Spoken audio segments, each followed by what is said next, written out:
A quick question. The ASL and Spanish Old Service Manual study is in the is on the District 6 website.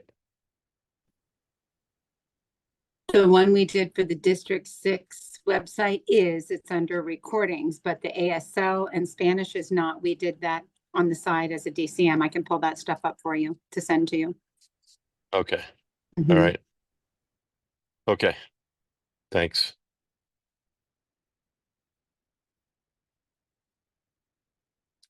Good evening, everyone. I'm Billy. I'm an alcoholic.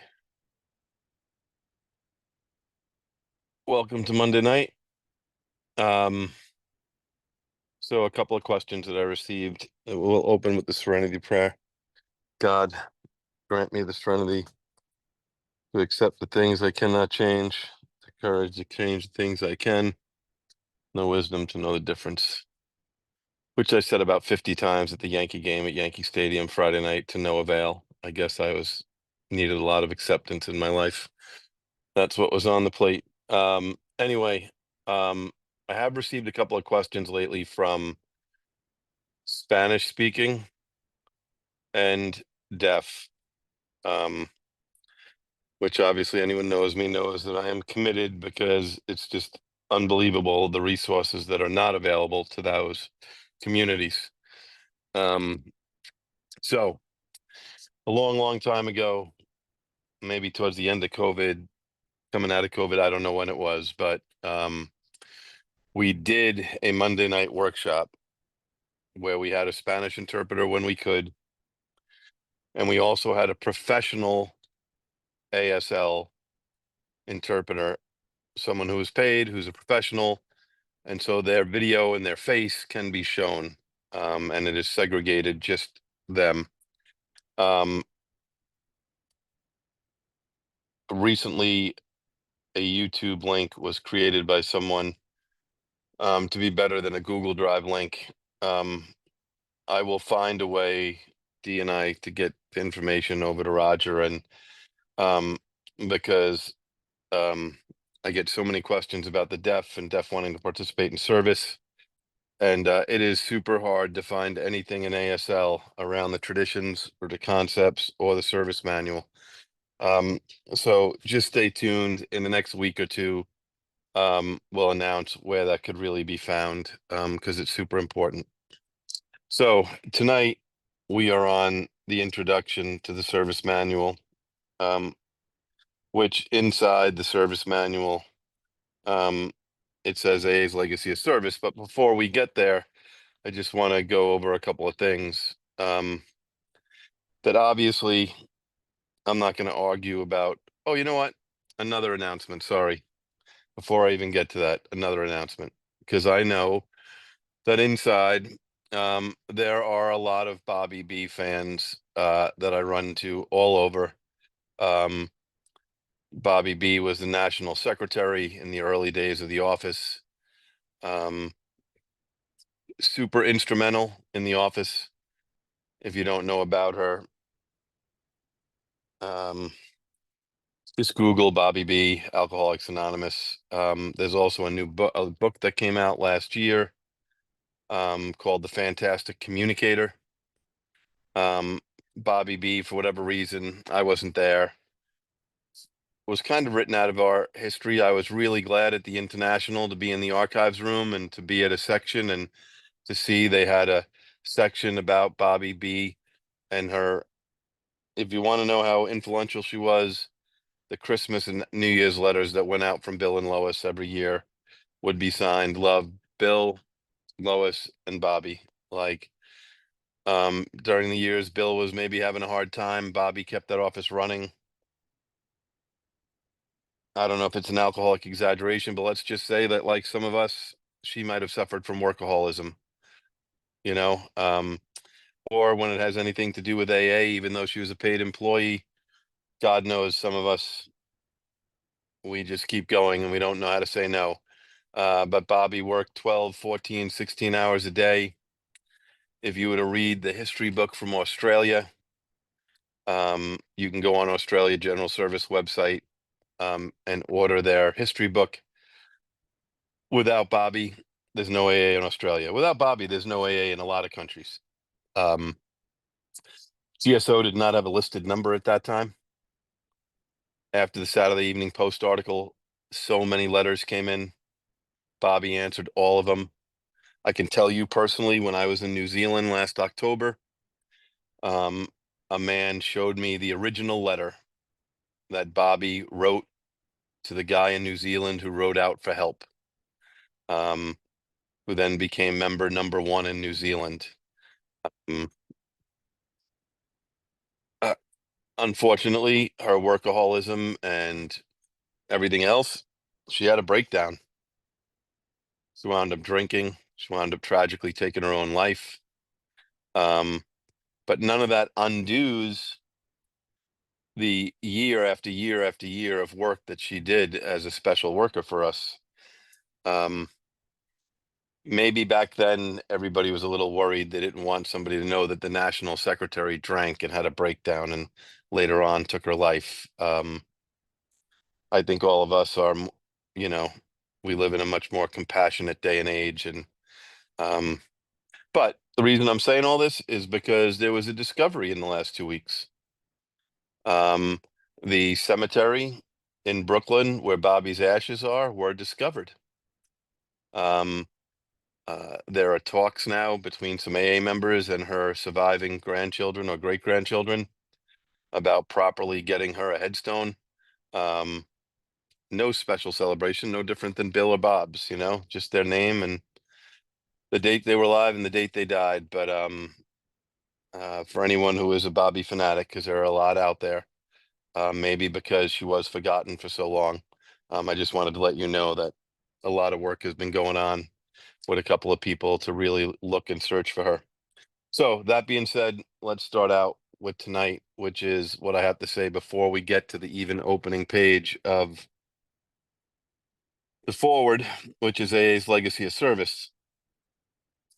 There's some important things to know before we get there. Number one is if somebody is a new GSR,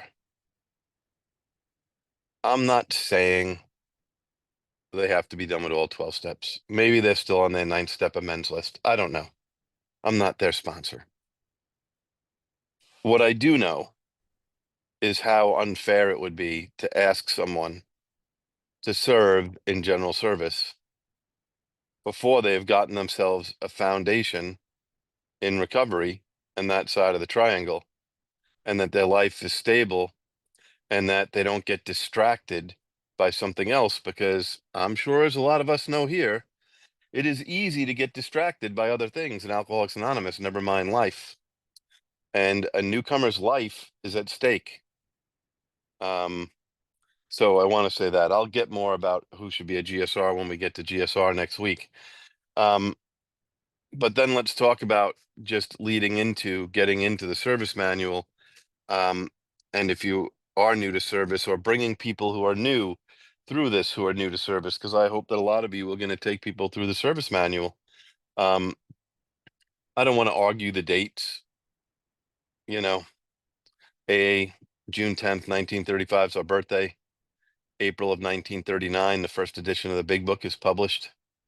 There were no laminated sheets at that time, right? There were no white laminated cards in the coffee cabinet box. So the steps were in the Big Book.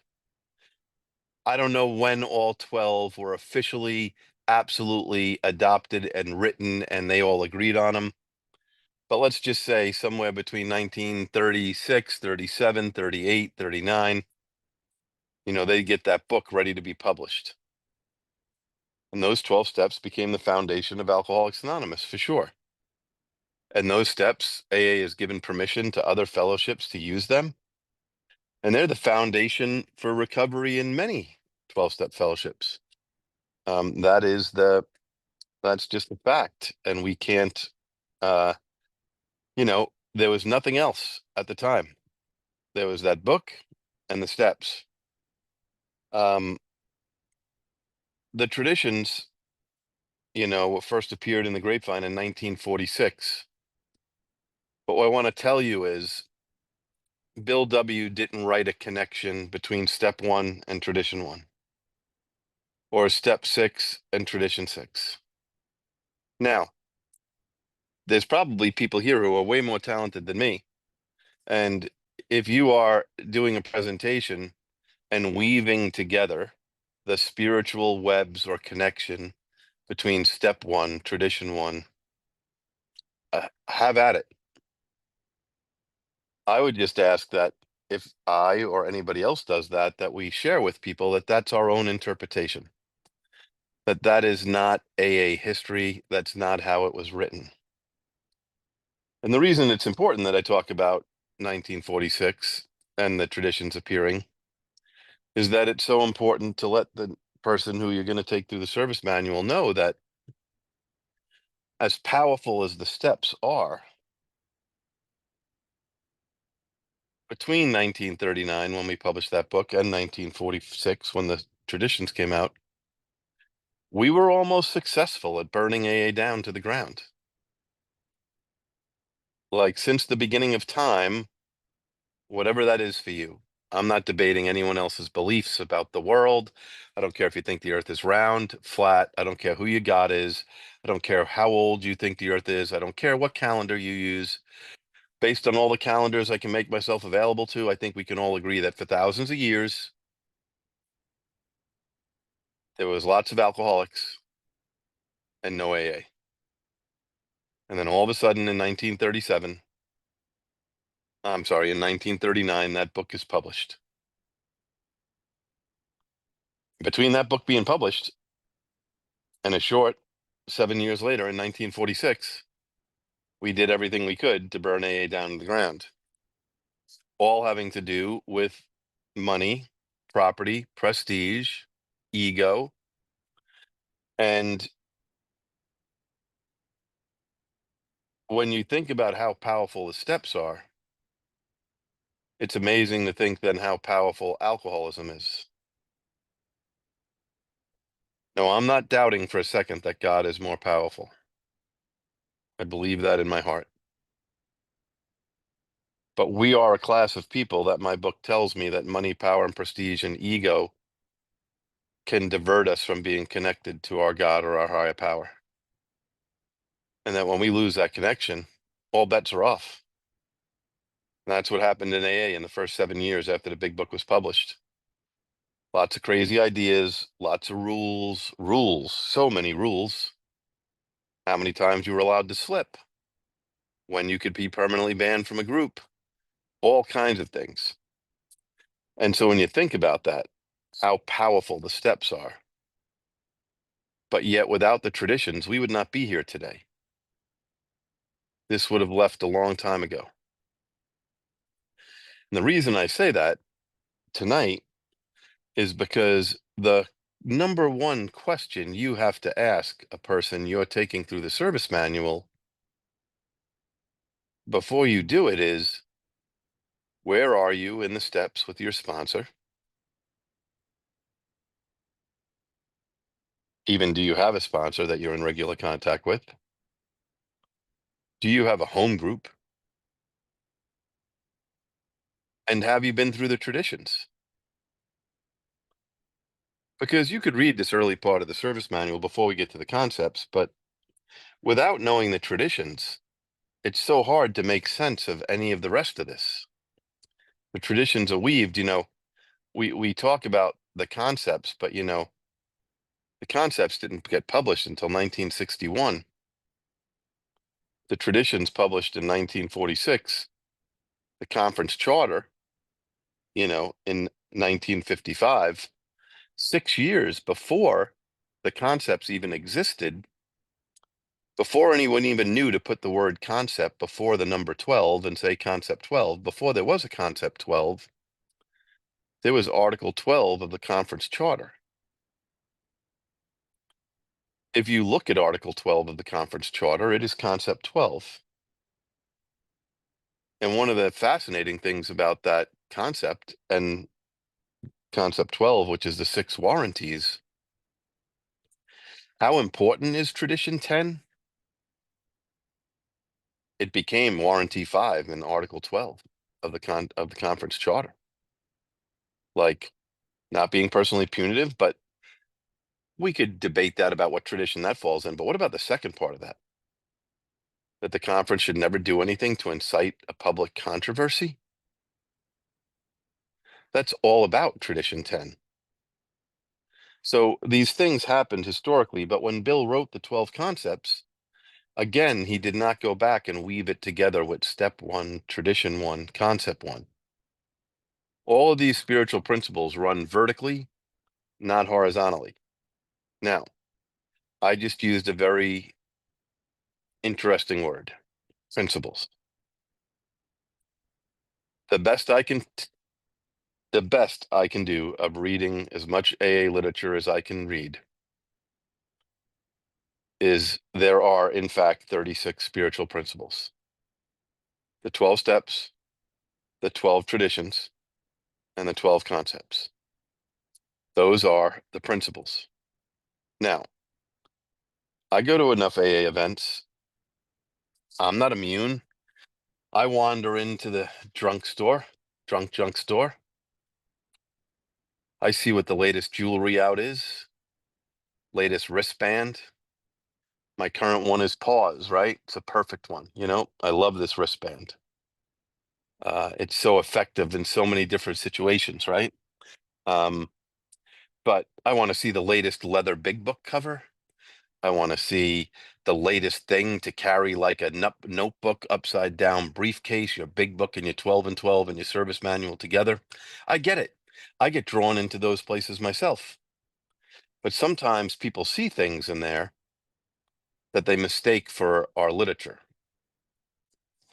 So there are no one-word principles assigned to the steps, the traditions, or the concepts.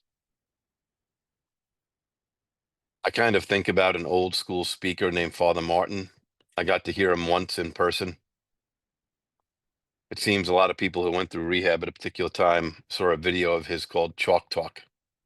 But I remember him talking about that he had seen a calendar with the principles of the steps. And I remember him saying that for step 9, they had justice. And he said, wow, thank God we didn't get justice. Because for people like us, justice might not be a good situation. And so when I use the word principles, I'm talking about all 36 principles and the actual principles. So the beginning of A's legacy of service, I love, because one of my pet peeves as someone who's been a general servant in general service for a long time is when we kind of brand certain service as the only service or a better than service, right? Kind of like the military, right? You have the Navy, then you have SEALs, then you have people talk about, oh, SEALs, but then you could be in SEAL Team 6, Dev Group, right? Like, humans love things that are better. Humans love to always be, elite at something.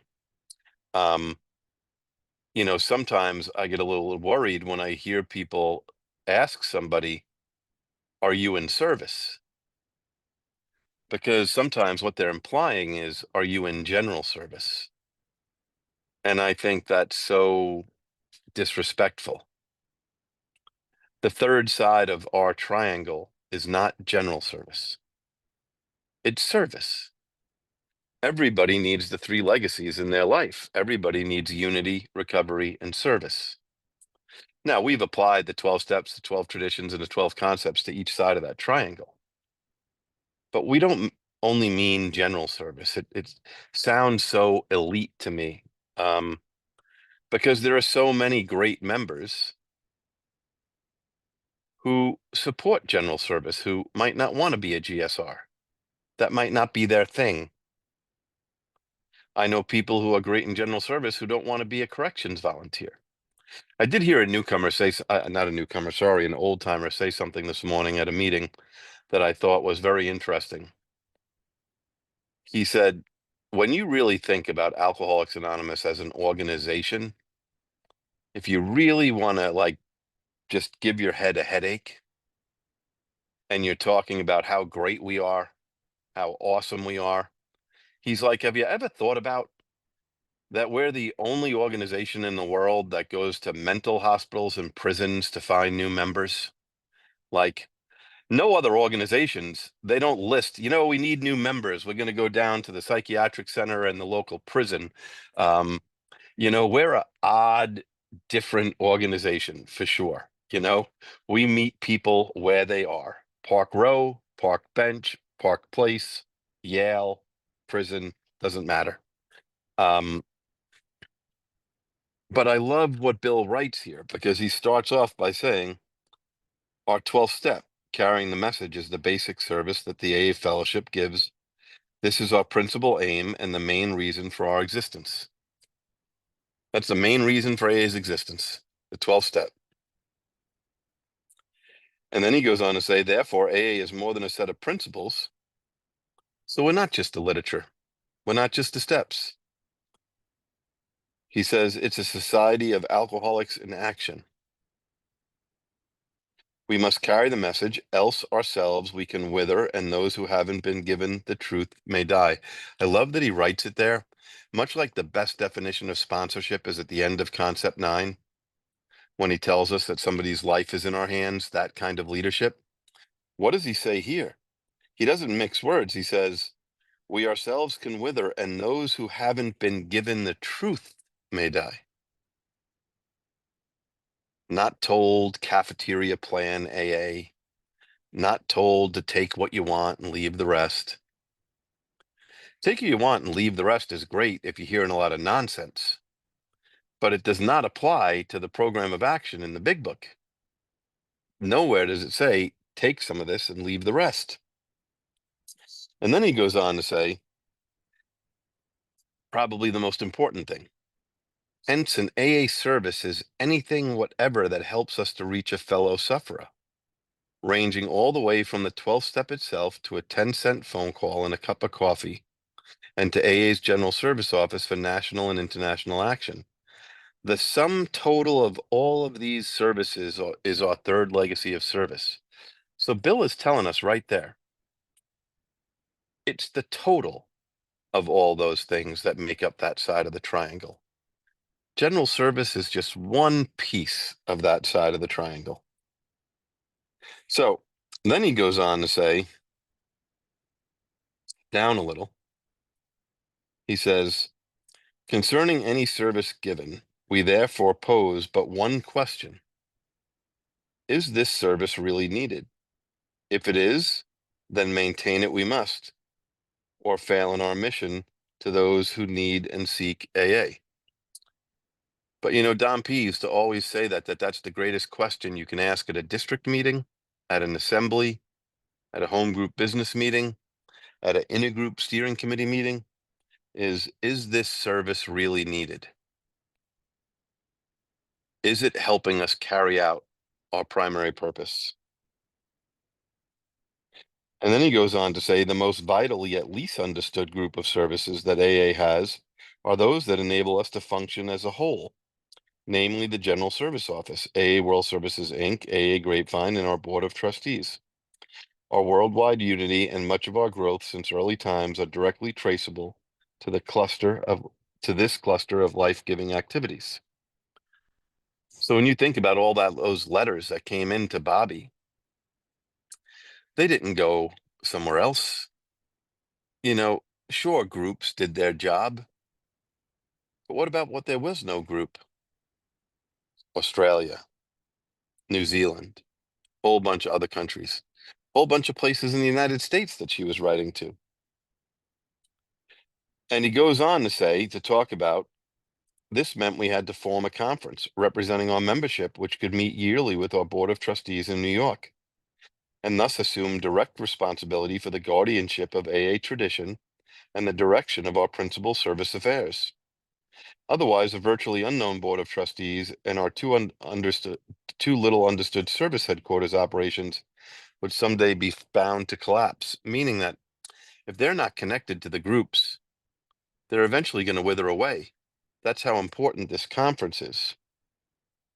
And then he says something warning us. Again, I love that Bill didn't mince words. Suppose that the future trustees, acting quite on their own, were to make a serious blunder. Suppose that with no linkage to AA, they tried to act for us in a time of great trouble or crisis. With no direct guidance from AA as a whole, how could they do this? Collapse of our top services would then be inevitable. And if under such conditions our world services did fall apart, how could they ever be reconstructed? So there's a general balance. You can be proud of your intergroup, your district, your area, the General Service Office in New York, but also know how great a service is being done outside of that. That it's the sum of all of it that's the beauty of AA.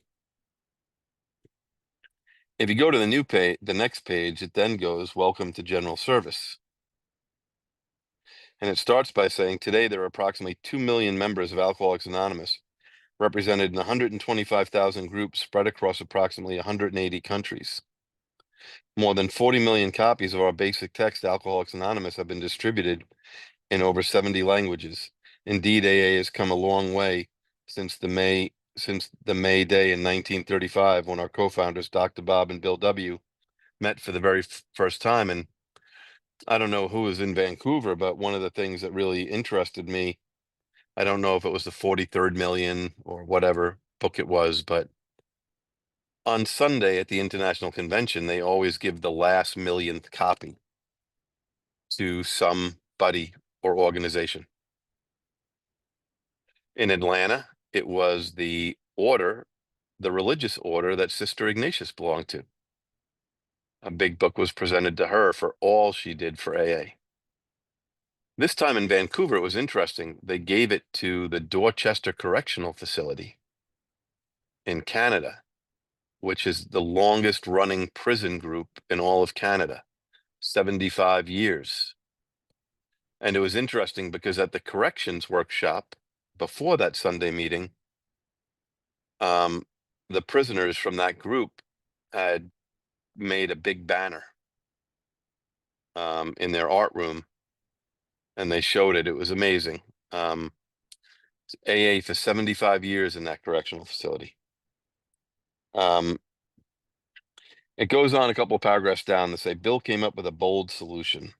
The early AA leadership would be succeeded not by new people, but by the collective conscience of the groups in AA. In other words, up until the conference, when it really started in 55,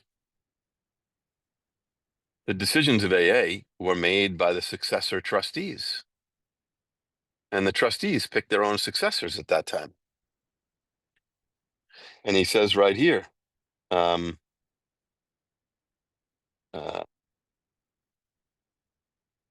succeeded by not new people, but by the collective conscience of the groups in AA.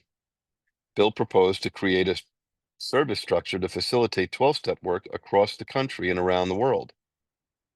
So think about that. He formed the structure to facilitate 12-step work.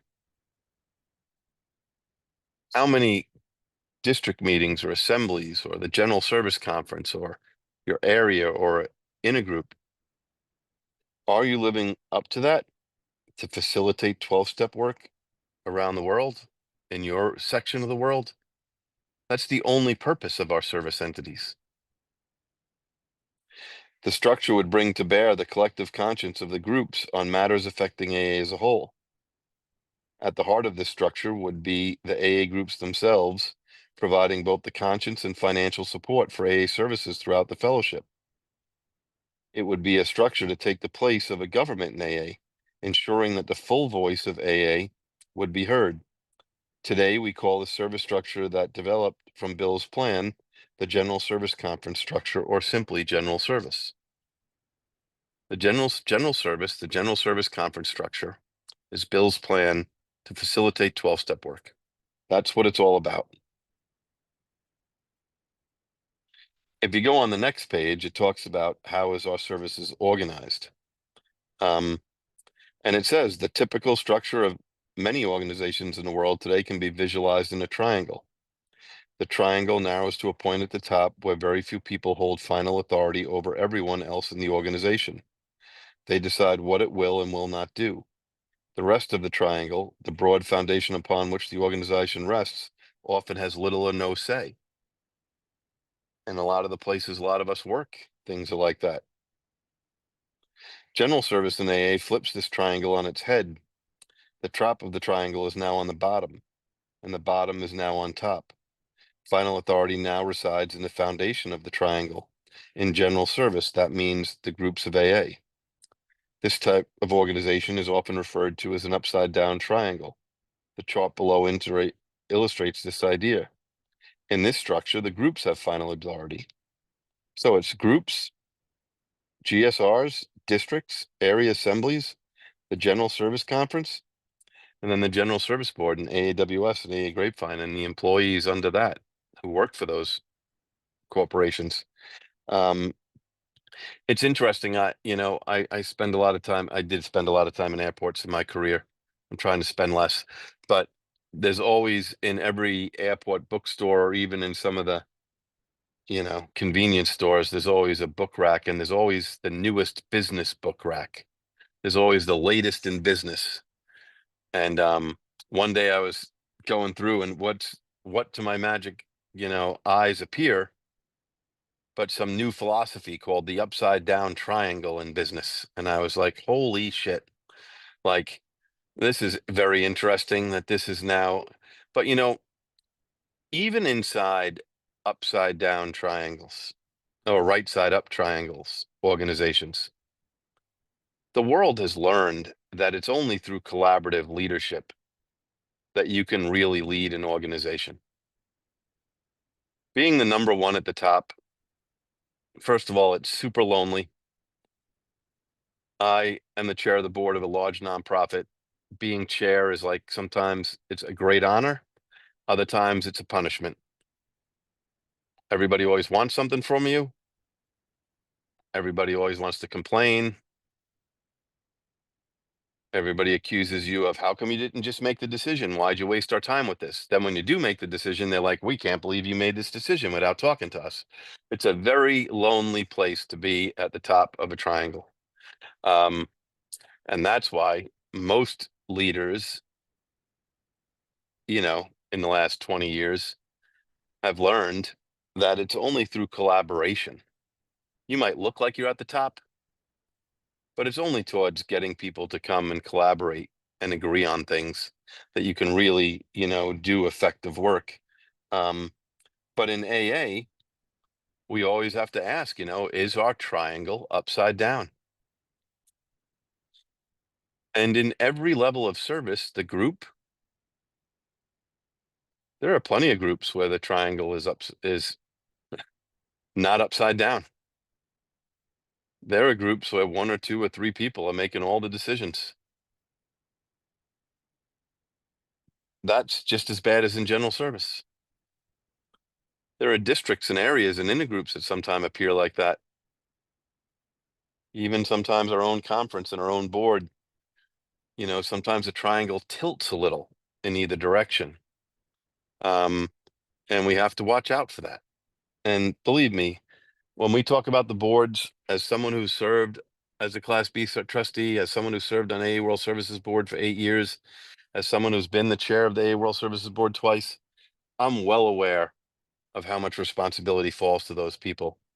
And, when you're putting hours and hours a week on top of your regular life, on top of your recovery life, on top of your home group into that, it can get a little frustrating when everybody wants to Monday morning quarterback you, but that's the nature of AA. The nature of AA, I'm shocked that that term was even created outside of AA. The term Monday morning quarterback should have been created inside Alcoholics Anonymous, you know, long before. And, when you think about it, Monday morning quarterback is referring to before there was even Monday Night Football, when there were no football games on Mondays. So if you were a Monday morning quarterback, you were talking about, and listen, if you want to compare AA gossip after an assembly to something about just on any given Sunday or any given Monday morning, wherever you are in the country, even if you're not a football fan, turn on sports radio and listen to the people calling in. And all they have to say is the coach did this wrong. I could have called plays better. I could have made better decisions. I can't believe they went for that field goal. I mean, that's all you hear.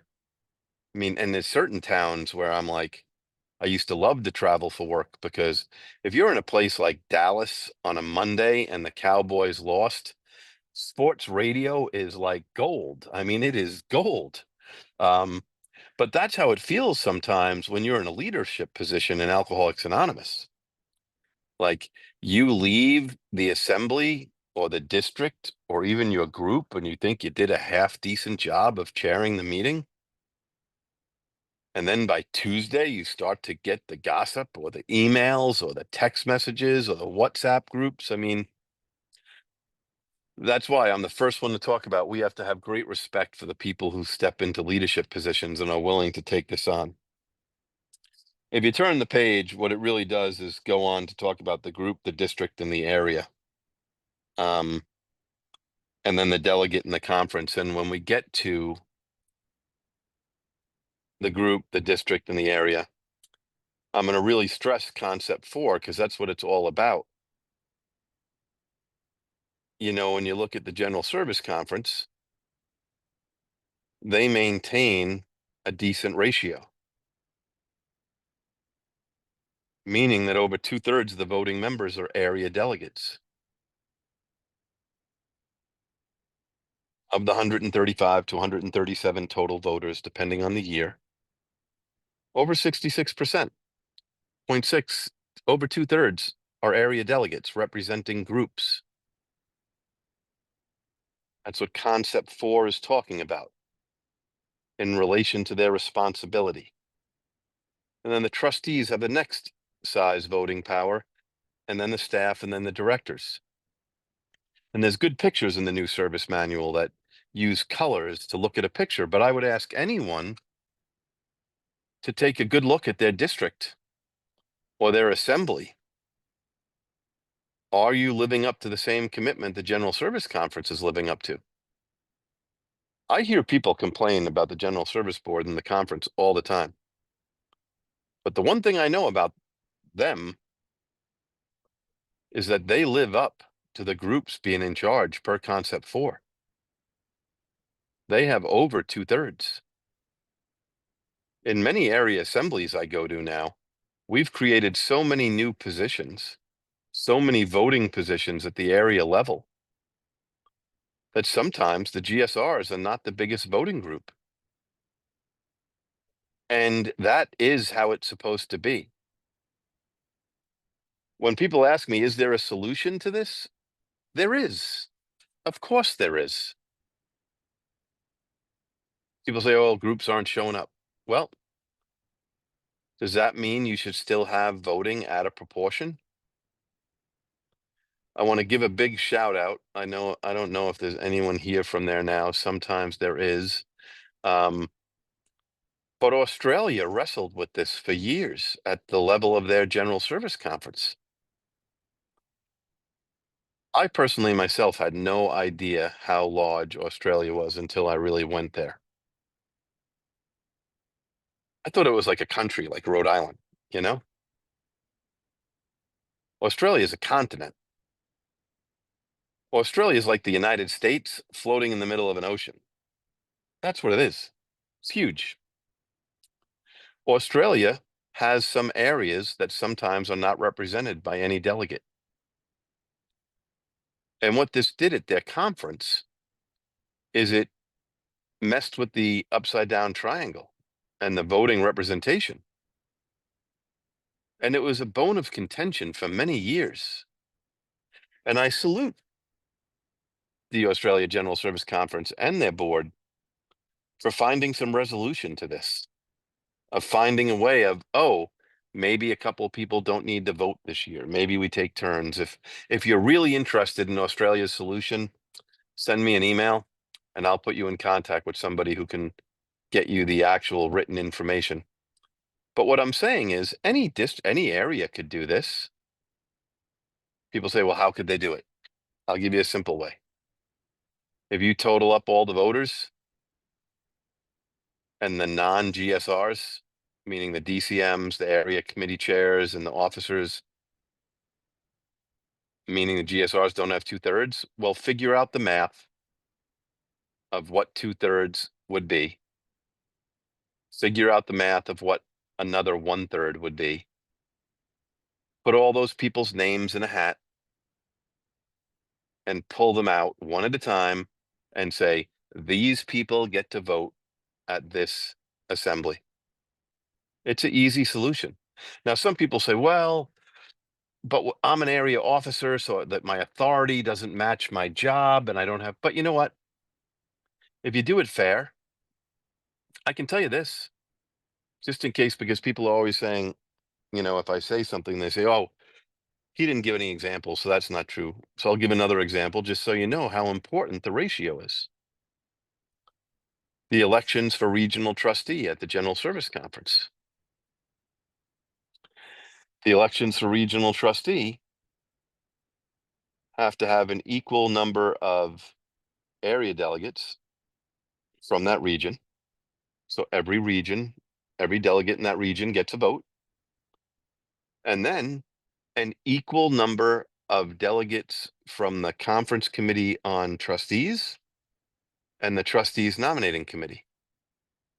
So if the Trustees Nominating Committee has 9 people and the Conference Committee on Trustees has 9 people, that's 18. So if there's only maybe 14 area delegates in a particular region, then all the names go in a hat. And actually, we do it so fair that if it comes to an odd number, the Trustees Nominating Committee gets less voters than the Conference Committee on Trustees. But we pull them out of the hat right from the stage. We say, okay, all members of the Trustees Nominating Committee, pay attention. These are the people who are voting. All I'm saying is there's ways around this to honor how important it is that the groups always be the most important and in charge. With that, I am going to stop for questions. Please send them into the chat. Dee, do you want to make an announcement about the chat? Unmute yourself if you do. I know it's. Yeah, I will real quick because there's been a lot of debate around the chat and how it's disabled, people will say. And the only reason some people can and some people can't is because the chat is new. You have to go in and actually type in Billy's name because he's the one that's taking the questions. The only 2 people that'll come up is me or Billy, the ones that are co-hosted. So it's not disabled. You just have to go in the chat. It's different.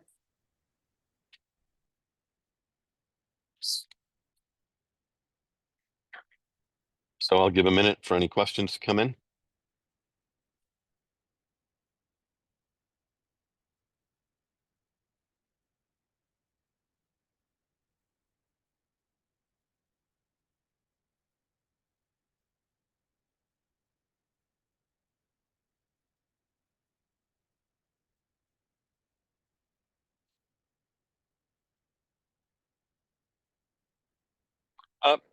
I expected this question only because I've gotten like 80 emails in the last week. I'll just say, I'll answer it from a high level. I'm aware that there's a lot of people all bent out of shape about the souvenir book from the International Convention and a country not being listed. I'm well aware. I have my own strong feelings on it. All I can tell you, like the people who have emailed me, is you got to do what alcoholics hate to do. You got to take the time and you got to write a letter. And you got to send it to your area delegate or copy your area delegate and send it to your regional trustee and send it to the International Convention desk at the General Service Office and all the members of the Board of Trustees and let them know how you feel. That's the best I can tell you. That's what you can do. You can wait for your assembly. You can bring it up there. But that's the only way to deal with it inside the process. You can go online, you can go on Facebook, you can do whatever you want. It's not me to tell you what to do. It's just that's not effective. You can scream that you want to stop sending money, but if you're not writing to the General Service Board and letting them know, you can also bring it to your group. And instead of sending a letter just from you, say that it's coming from your group. That's the best I can answer that question.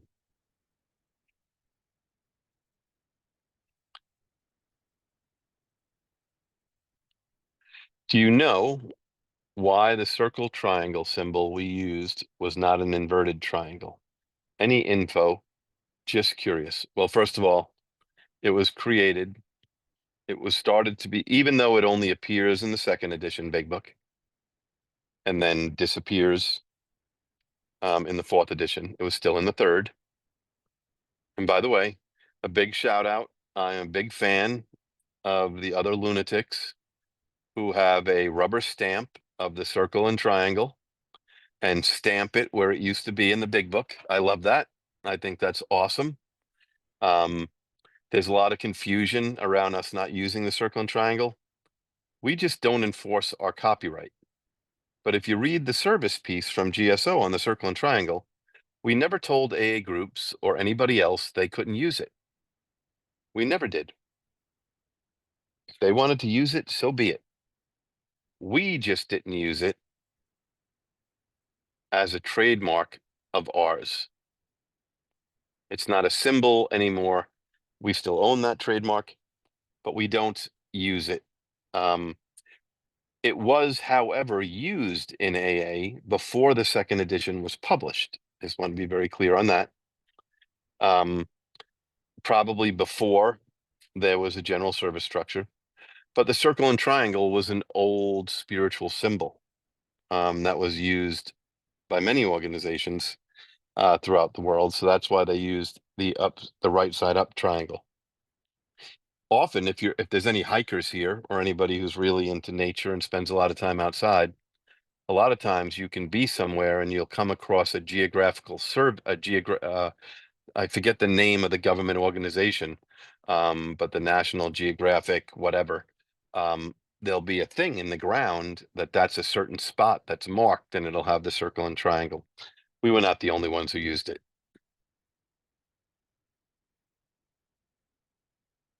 What was the date the concepts were written? Do you remember the name of the book or author that used the upside down triangle? I don't remember the name of the book or the author. And if I did, I wouldn't even say it here. I would not endorse it in an AA talk. The concepts were published in 61. Best research I can do is that Bill W. and Bernard Smith, the non-alcoholic past chair of the board, started writing them in like 58, 59, 60, throwing the idea around. The best information I got off that was from a past chair of the General Service Board named Michael Alexander. Michael Alexander was a law clerk for Bernard Smith, and then went on to be a very successful partner in a big New York law firm and became chair of the board of Alcoholics Anonymous, who was a funny guy because he one time said to me, he said, he said, being a trustee is nice. I love being chair of the board. He said, but God, AA can try and make a Class A, a Class B, the best of anybody. And he had a good handle on the fellowship and what it's like to deal with all of us, boy.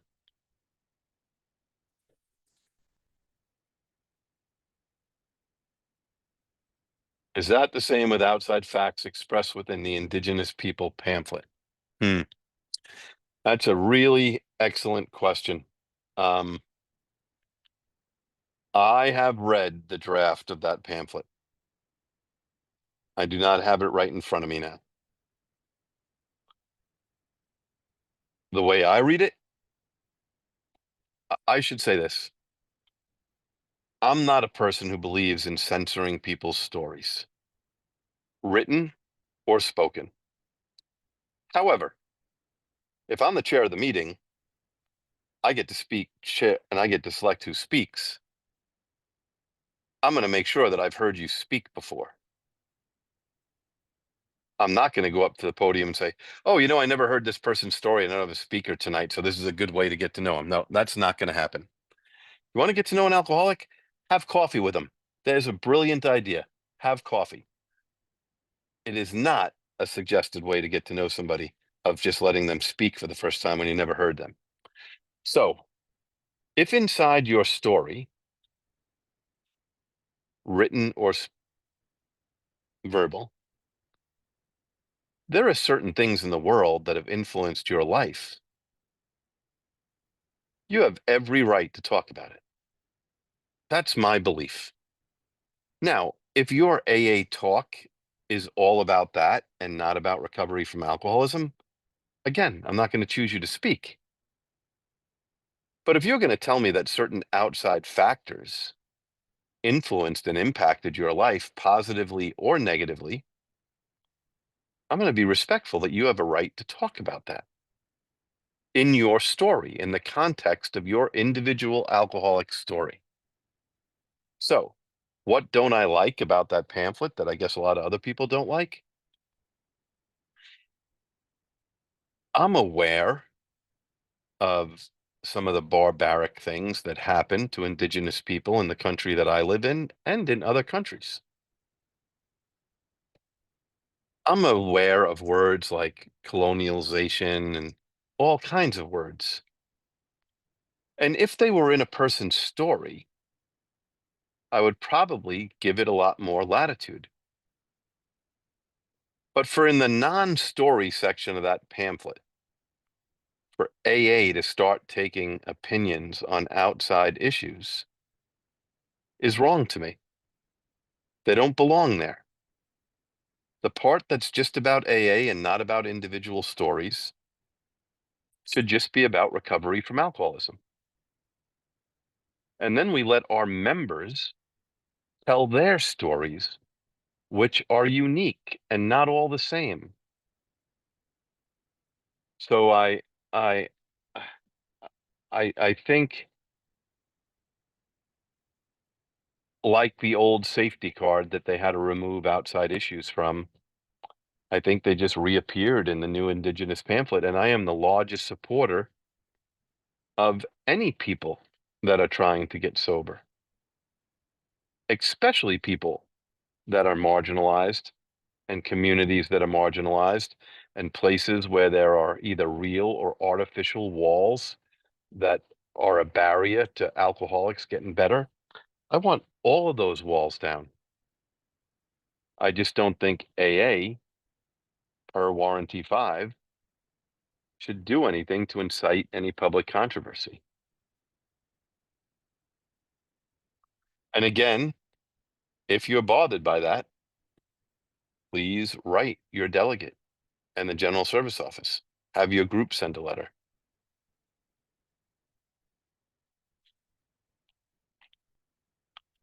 Okay, I just need to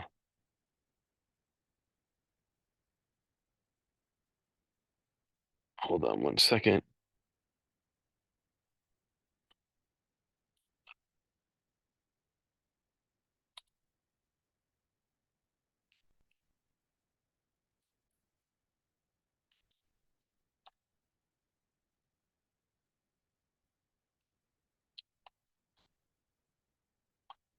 Person who just sent me a message, I sent you a number to text me on and send me that same information directly to you. So thank you. Another question along those lines. Yes, am I between the safety card a couple of years ago that had to be fixed, on top of the International Convention book, on top of this pamphlet? I am a little concerned that more than ever, politics of both sides, if I'll use both in our country since there's a lot of sides, but it does seem that the extreme right and the extreme left, which there are probably people that I'm looking at in front of me who are could be extreme right or left, and you are entitled to that. Welcome to the world. The first tradition says welcome back to society, and you get to be who you want to be, and that is awesome. We just keep it outside of Alcoholics Anonymous. We just don't let it infiltrate AA. We don't want to be like the Washingtonians. You know, the Washingtonians got involved in all kinds of outside issues. We don't want to be them. I want to scream from the rooftop that Tradition 3, at a very unpopular time, 100 years ahead of its time, was the greatest diversity and inclusion statement ever written, way ahead of its time. That any alcoholic is entitled to Alcoholics Anonymous. Now, I'll be very honest. Do we have assholes in AA? Of course. Of course. Do we have some who maybe let some of those issues interfere and they were a barrier to other people getting sober? Of course they did. Were there people from marginalized communities in different parts of the world and society that were made to not feel welcome in Alcoholics Anonymous? I want to be very clear. They were made not to feel welcome by members of AA, who occasionally can be an asshole. I know that's a bad word, but what else am I going to say? Alcoholics Anonymous's third tradition guarantees every alcoholic a seat here, guarantees every problem drinker a seat to find out if they're an alcoholic and figure it out. So I am a little concerned about, in the last 5 years, politics seem to be, and I'm sure it's because of the state of our country. I just want AA to keep it all out. You know, as I've said before, if someone shakes my hand or if I shake someone's hand in an AA meeting, I don't care if they're white or black. I don't care if they're a Catholic, Jew, Muslim. I don't care if they don't believe in God. I don't believe that they love guns or hate guns. I don't care if they're pro-life or pro-choice. I don't care if they're a Democrat or a Republican. I just don't care. I don't care if they're for the death penalty or against it. And everyone knows what I say. I don't even care if they're a Boston Red Sox fan. Like, all of that stuff has to stay outside.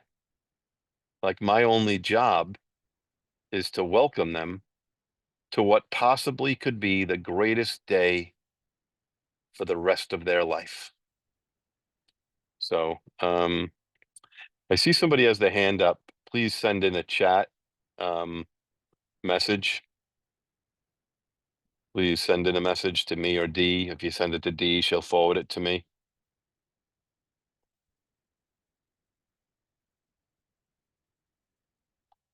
I'll give it a second for any other questions. I do have a request for next week is please read the chapter on the General Service Representative. It's only a couple of pages.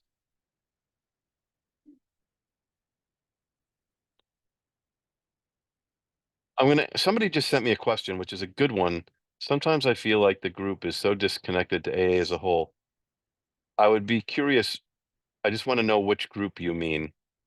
Your group, the fellowship, some AA groups.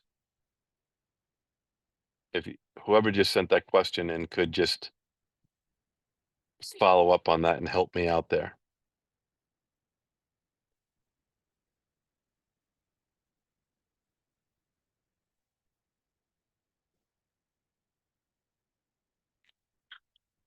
Several meetings I attend, I'm not going to say what area, are not connected with the GSR. Well, I think we all know that. I think one of the things that future leaders, and I know I'm looking at lots of future leaders, need to be aware of is we've had this system of communication for a long time. We basically took the telephone game from kindergarten. The office tells the delegates tells the district chairs tells the groups. And one of the things that's happened, I'm sure if in your work life you've probably seen this, is I try to always tell people who work for me, no flipping emails. And I don't mean flipping as a substitute for a curse word. I mean actually flipping the email like, oh, I just got this. Let me forward this to somebody else. No. Why not at least take the time to read it? Maybe think about what's being communicated. But what I would tell you is our system of communication is based on a world of 3 TV networks, maybe 1 or 2 others in the local area to watch a baseball game or the Cubs all across the country. But we have a system that's built on ABC, CBS, and NBC, right? Who do you like to watch on air at night at 6 o'clock? We have a system of communication that's built on the news is only on once a day and the newspaper is only printed once a day. And you have to get all your information in one big newspaper and you have to read the whole thing to find what you want to find or what you find interesting. And what else do we have? We had a question a couple of weeks ago that somebody had just went to 3 delegate report backs from 3 different areas, and they felt like there were 3 different conferences talked about. So we have that issue. You have the individual interpretation of information that can be different 93 times. And one of the things in the communication audit of like 2017, 2018, which, was like the big elephant in the room, is our method of communication outdated?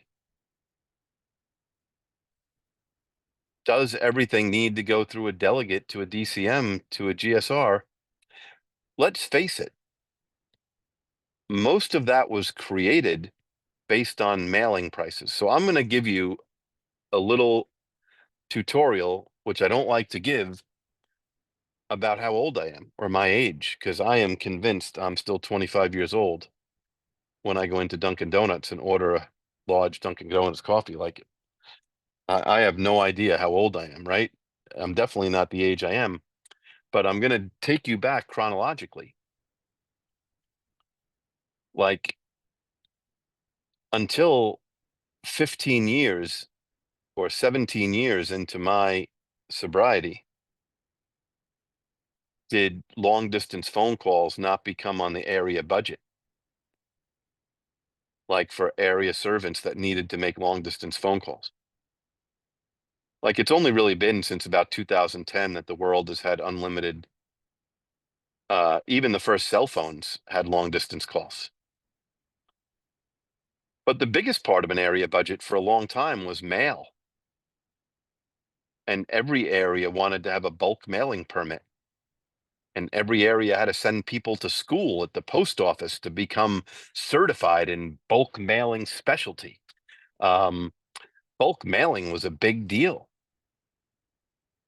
And so the cost of mail had a lot to do with this too. You used to be able to order a subscription to Box 459.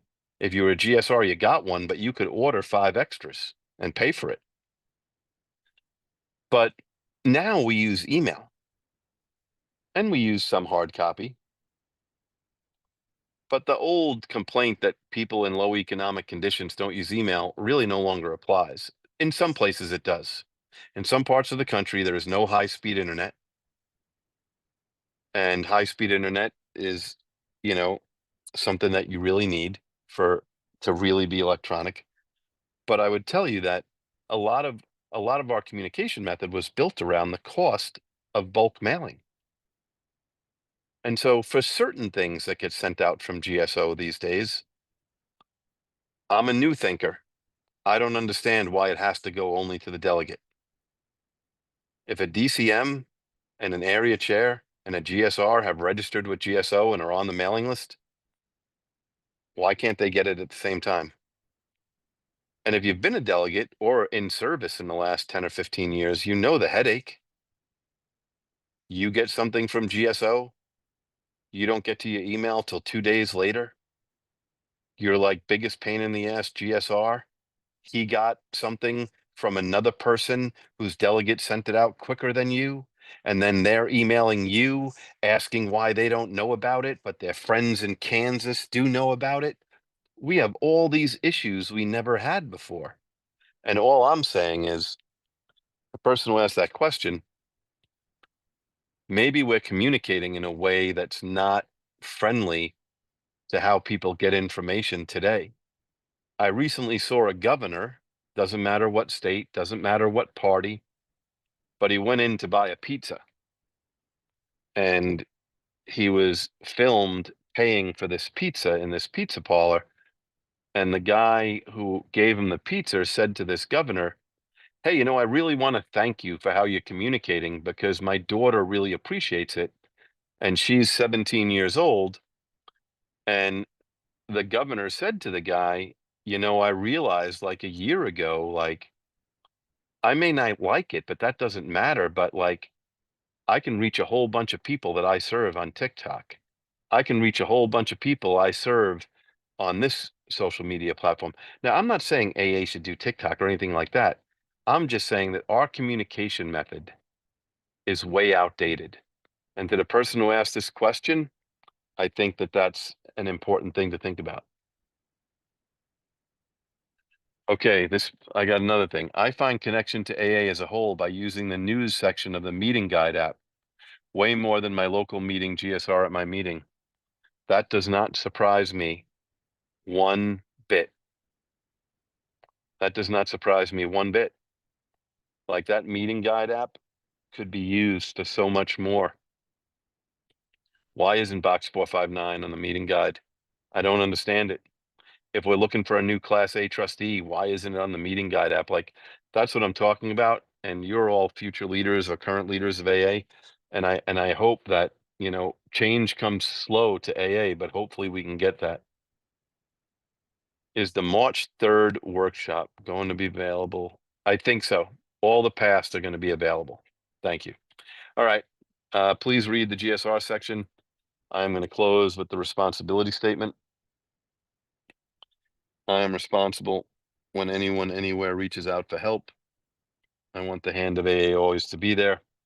And for that, I am responsible. Have a good night, everyone. Thanks.